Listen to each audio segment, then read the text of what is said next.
I'm back. Hey everybody, it's Tificus, aka TNT, aka Tiffany, and welcome back to my channel. There have been some changes in my absence. First off being the name of the channel.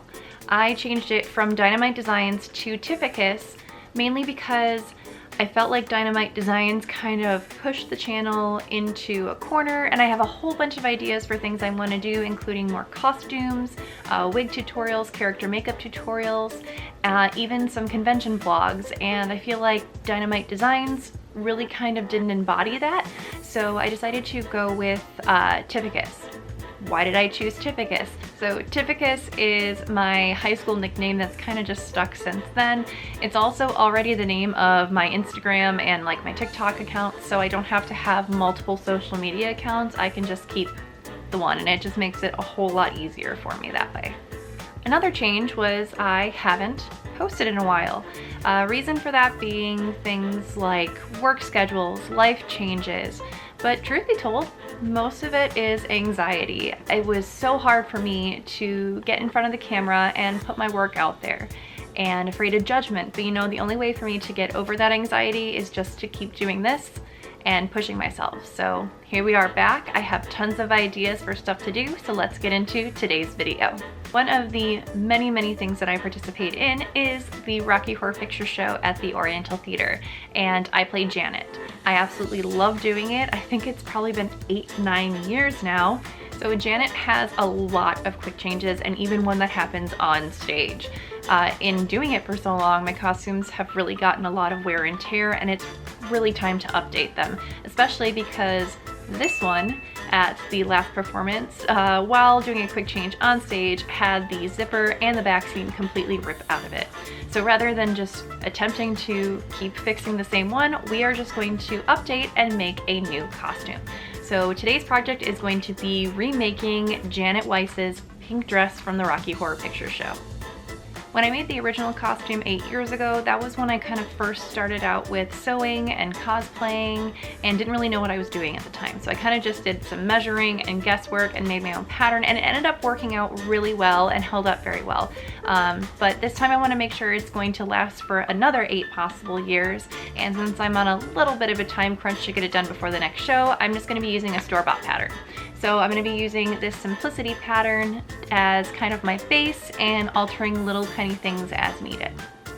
Also, the original dress was made out of a very light cotton, which was great for running around in a hot theater. However, it was slightly see-through at certain points in lighting, and also it wrinkled so easily. So this time, in order to kind of help keep everything a little bit smoother, I'm going to be using flannel. They did not have a heavy cotton at the store when I went to go pick up fabric. I know I'm going to be sweating so much in this dress, but hopefully the flannel is going to hold up a little bit better than that light cotton did. So let's get to cutting out the pattern pieces. First step was cutting out all of the pieces for the main dress out of the pink flannel. And of course, Kona had to see what I was working on.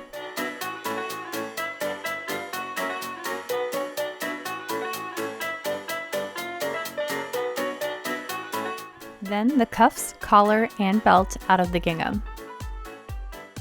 Instead of drafting a pattern for the belt, I just measured out how much I needed and cut that on the straight line of the gingham.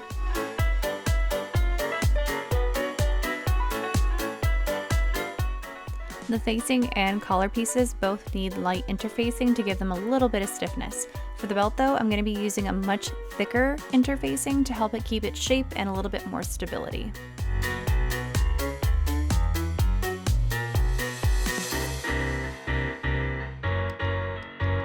Once everything is cut, the interfacing gets attached to the belt, the cuffs, and the facing pieces using the iron.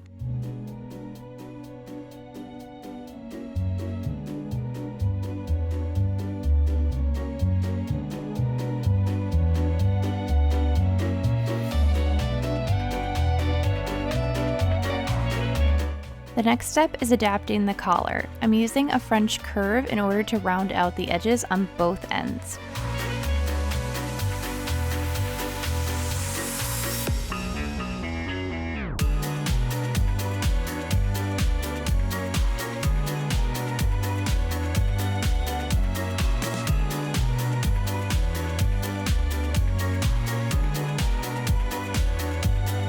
In order to make sure that the collar pieces are a perfect mirror image, I'm just going to be tracing the already cut piece onto the other one.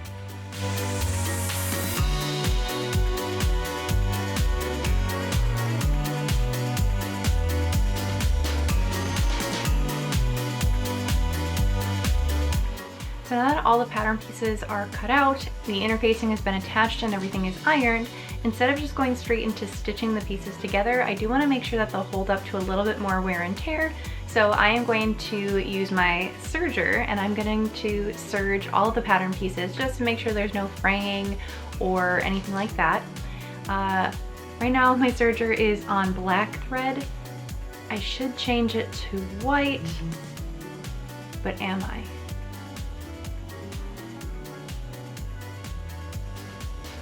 No. Then began the long process of serging each piece.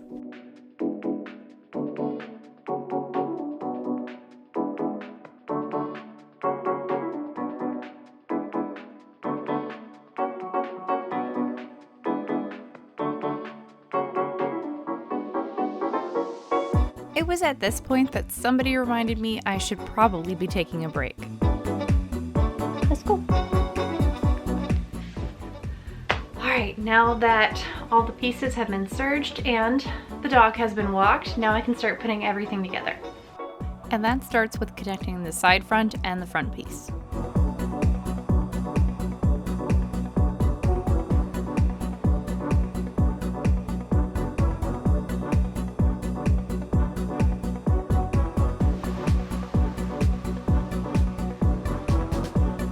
The back had two very large darts. In order to make those, I'm starting at the middle of the dart and stitching all the way to one end point. The way I was taught to end darts instead of back stitching is to cut the tails very long and then to tie them into a knot, then trim them short.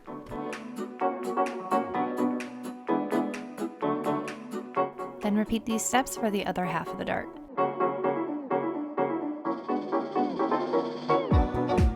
The back has a zipper closure, which I'll be the first to admit I'm not the greatest at.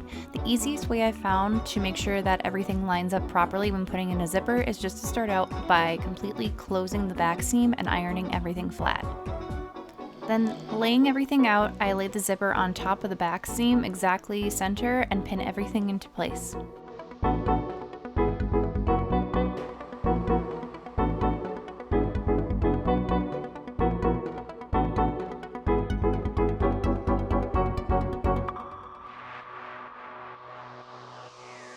Before I start stitching on the zipper, I'm changing the foot of my machine over to a zipper foot and moving the needle over. This ensures that I can get as close to the zipper as possible.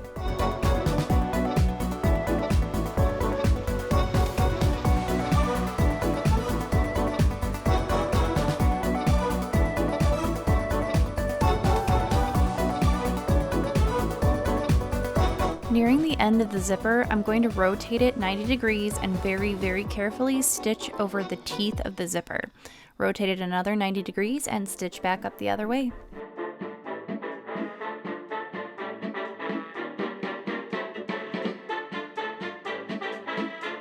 Once that's done, I'm going to take a seam ripper and open up the seam all the way down to the end of the zipper.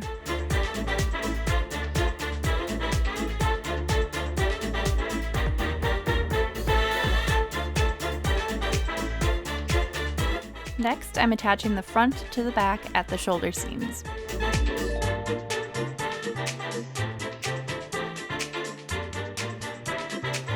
Now that the neck of the garment has been created, I can make the collar. I'm going to attach both pieces, pinning and stitching all the way around, leaving the top part of the pattern piece open.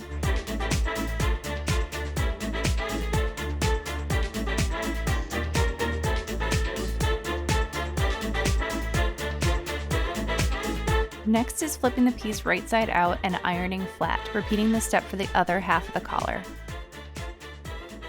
I'm attaching the collar to the neckline, making sure that both pieces are meeting at the center front and ending at the center back.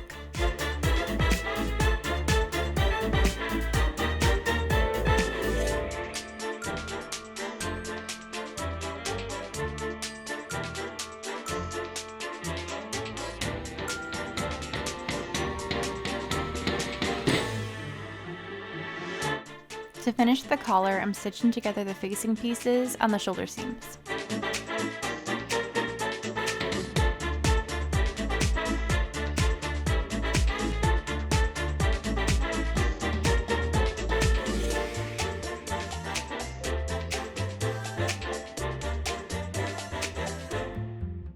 And once it's been ironed, I'm attaching it to the collar with right sides together.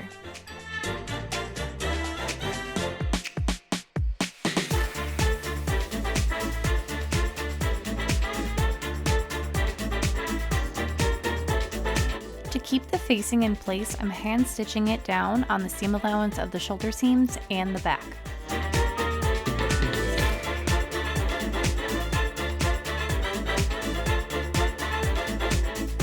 Then it's time to close up the side seams.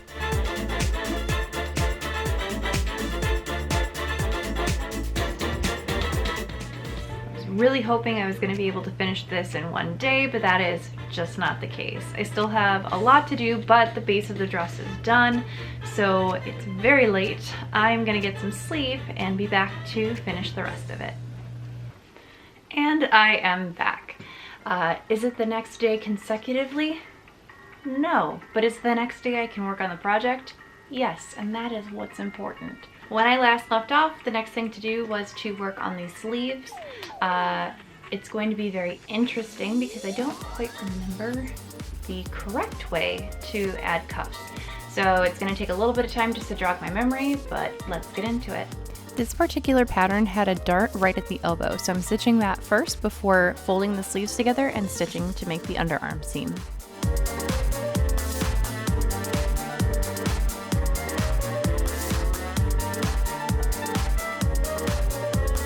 To create the cuffs, I'm taking one piece, folding it in half lengthwise, and pinning and stitching, and then repeating that for each of the 4 pieces.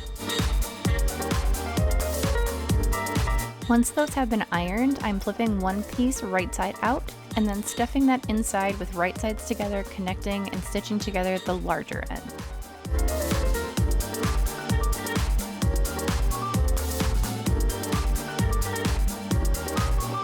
Flip both sides out and iron flat. To attach the cuff to the sleeve, I first flip the sleeve right side out, and then I'm stuffing the cuff inside, making sure to line up the seams.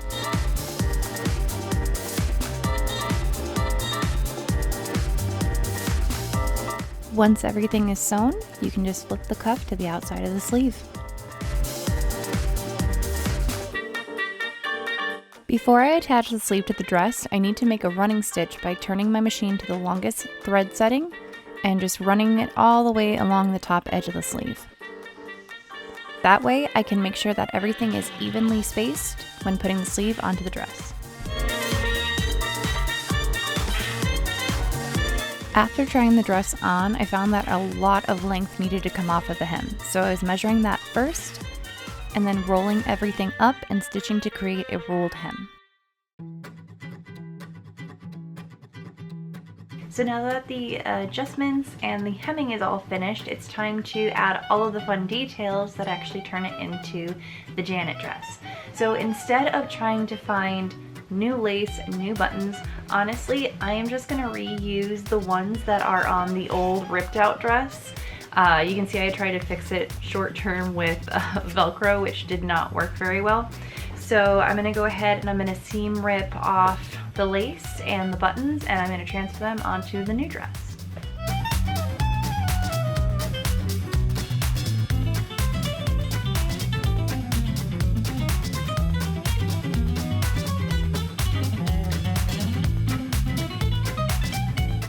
I found the best way to reattach the lace was just to pin the very first part of the lace and then lay everything out along the seam as I went. Now give me the beat. And next up were the buttons.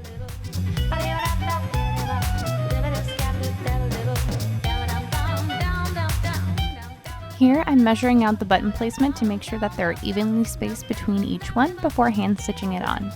I will say, trying to hand stitch and keep everything in focus with a camera was probably one of the most difficult things of this project.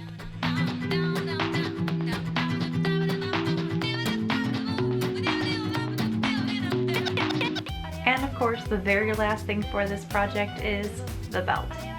With right sides together, I'm folding in half lengthwise, pinning and stitching along the serged edges, making sure to leave one end open so that way I can flip it right side out.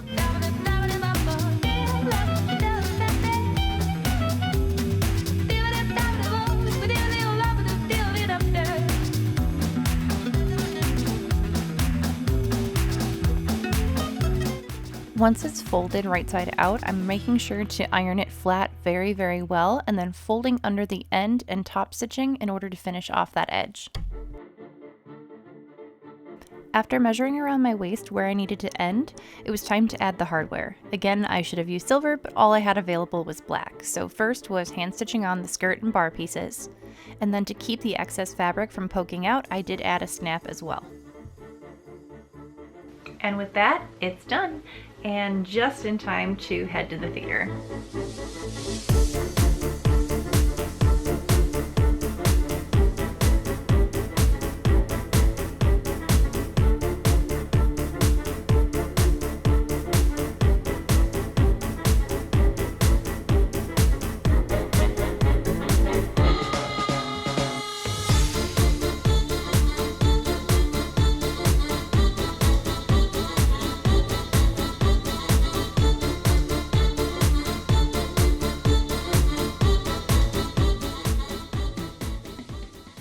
And wrap up time. Overall, very happy with how this project turned out. Starting out with the things that I didn't quite like, I was very embarrassed with how wrinkled everything was during the show and in the reveal footage. Reason for that being is just because I forgot to bring my steamer to the theater to get out all those creases. So that's something that's easily fixed before next show. I wish that I was able to get more reveal footage, however, the show came first, and so we weren't able to spend too much time getting extra shots of it. Something I would change if I was making this again is definitely not using flannel. That was something I knew going into it, that it was going to be an incredibly hot costume. Thankfully, I'm only wearing it for a short amount of time during the show, but it was hot. And I would definitely make it out of a lighter fabric the next time if I remake this dress. For the things that I was very happy with, I was so happy that I was able to take pieces from the original costume and put them onto the new costume. That way I didn't have to get everything completely new, but also, you know, it has some of those memories from when I first started out. Thank you guys so much for watching. I really appreciate it. Make sure to hit the subscribe button to stay up on all the new videos, and let me know in the comments what projects you would like to see me do next. Thanks, guys.